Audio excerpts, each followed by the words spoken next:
Welcome to Imagine Radio, featuring insights and opinions from thought leaders and subject matter experts in the HIM and healthcare industry to help you stay educated and informed. Welcome back to Imagine Radio, day 2 of the American Health Information Management Association 2017 Convention and Exhibit at the Los Angeles Convention Center, Los Angeles, California. I'm your host, Todd Youngblood. Welcome back. I could not think of a guest that could be possibly better to kick off day 2. I'm just delighted to welcome former Senator Barbara Boxer from the great state of California to the booth. Senator, thanks very much for joining us today. Great to be with you. Senator, I had the opportunity to listen to you and Mr. Gingrich in the main tent just a few minutes ago, and you used a phrase in your opening comments that really resonated with me, and that was decomplicate. Right. And I would love for you to, if you could, just expand on that a little bit. To me, the healthcare system in this country is so complicated. Right. So I love to hear that. Well, again, I don't think it's complicated. It's bifurcated. So I'll explain it. If you take all the people in the country, and I have the numbers, but I won't bore you with the numbers, you've got people who get their health care from their employer. That's a very large amount. It's almost half the people. Then you have people on Medicare who are 65 and older.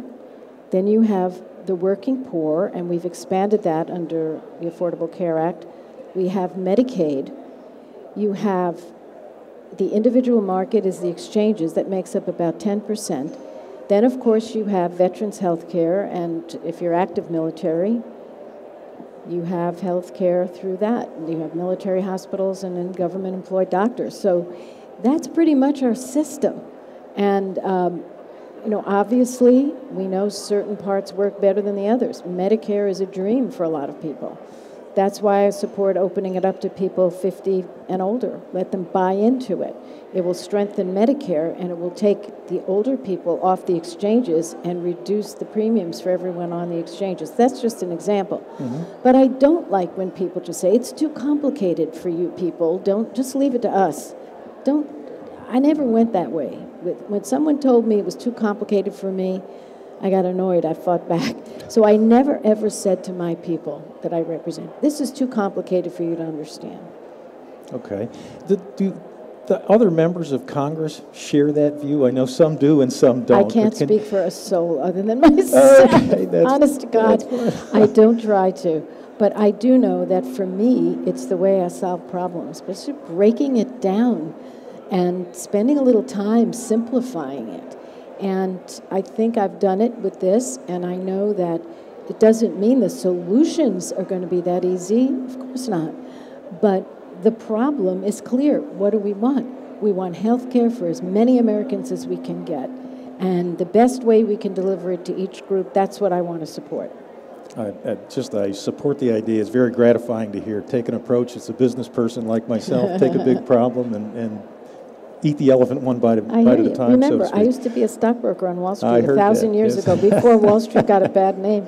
You used a personal story yourself, so I'm going to use a personal story to get into a different issue, and I'm very interested in your perspective on it based on some of the comments you made here and in the past. I have been on a prescription medication for about 5 years. It's a no-brainer. It's not a big deal, personally. But for the first 4 years, it cost me $70 for a 90-day supply of this particular medication. In 2017, and I'm going to cheat and look at my notes, it went up 8,100% to $5,700 for the exact same medication. And add insult to injury, my insurance company said I should be happy because they're covering 97%. Of the cost, which makes it $186,000 something. How can this be? How did that happen? I don't think I'm alone. No, you're not. But there's a book out there called An American Sickness by a Dr. Elizabeth Rosenthal, and she's a journalist now, full-time, and she wrote this book. She has an entire section on what has happened with pharmaceuticals, and there's various ways they play it. First, when the drug is out there for a certain period of time, you can get a generic, which is very inexpensive, but then they'll make a couple of small changes to it. They'll buy out the generic company, no kidding, and you're back in the soup. It's a scandal, and it's one of the things that I said today I enjoyed so much debating with former Speaker Gingrich. Pharmaceuticals are the leading cause, or one of the leading cause of this unaffordability, and you are experiencing it, and you need to read this book, because seriously, you need to find out why it happened, and there will be a trail. Is Medicare negotiating with drug companies a part of this? I see you smiling. I wish. That was the biggest failure of the healthcare debate. We lost by about 1 or 2 votes. People filibustered it. We needed 60 votes. Medicare is prohibited. Not only can they not, but they're prohibited from negotiating with pharma. And that is a great sadness, because if you look at the VA, the veterans, they're allowed to negotiate. If you looked at their prices for your drug, I guarantee you, and you should, it's going to be somewhere way down below where you are. But the pharma has very, very, very strong lobbyists. Look, I praise God for the drugs they've created, but really, don't get to the point where you're ripping people off like this, and then the insurers, they're part of the problem in a way, because they're not using their power to negotiate. But if I look at everything that I've proposed, one of the best things is to allow Medicare to negotiate, because once they did that negotiation, they're so big it would bleed over to everybody else. I'm sure you've thought about this quite deeply. What needs to change within certain members of Congress to get that to happen? To me, it makes so much sense. Well, you know, you've got to look at your member of Congress. You have to see how he or she voted on this issue of negotiating and a lot of other issues, and you have to hold them accountable. And if this is important to you, you need to basically tell them, you know, this is a representative democracy. Sir or madam, you don't represent me, and if you don't change your vote, I simply can't vote for you, because you're driving my family into poverty, because I have to pay to live such a huge amount. And I've heard this from so many other people. But this book, I'm telling you, I never met Dr. Rosenthal, but I'm on the end of her book, and she dedicates a huge portion of it to the wheeling and dealing that the drug companies do to get away from having to charge reasonable prices. And again, just to reiterate, a lot of times they buy out the company that's done the generic, and then they change the prescription a hair, so they have another several years before, you know, they figure it out. In my case, the packaging was slightly different. Right. That was yeah, the well, only that's thing. worth $100,000, right? Well, apparently. I mean, it's awful. But you really need to become an activist on the point. One of the things that Dr. Rosenthal says is that we just can't sit back and say that's the way it is, because it doesn't have to be that way. Great suggestions, and I, for one, am going to be a proponent of that. Good.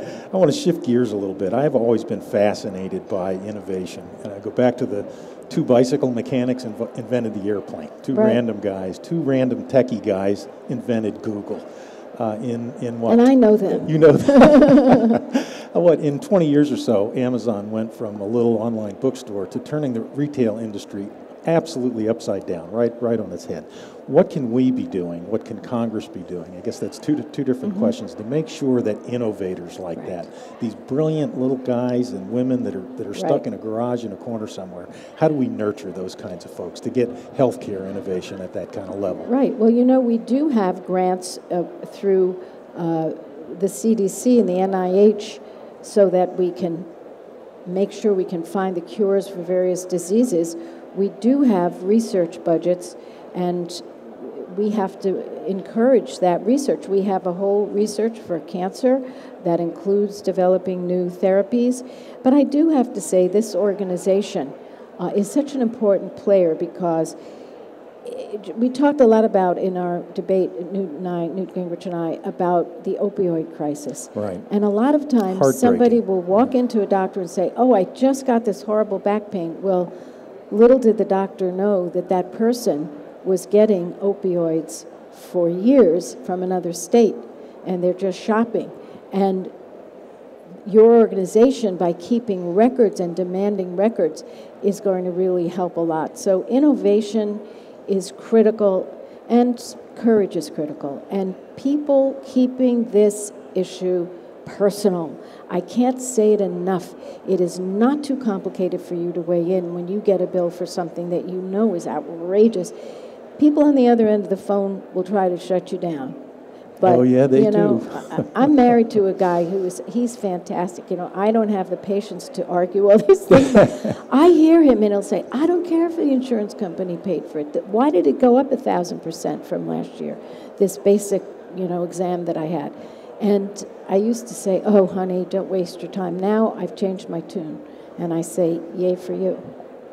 Well, decomplicate, make it personal, Yeah. and be an activist. Those are three things you shared with and your... hold your elected officials accountable for their positions.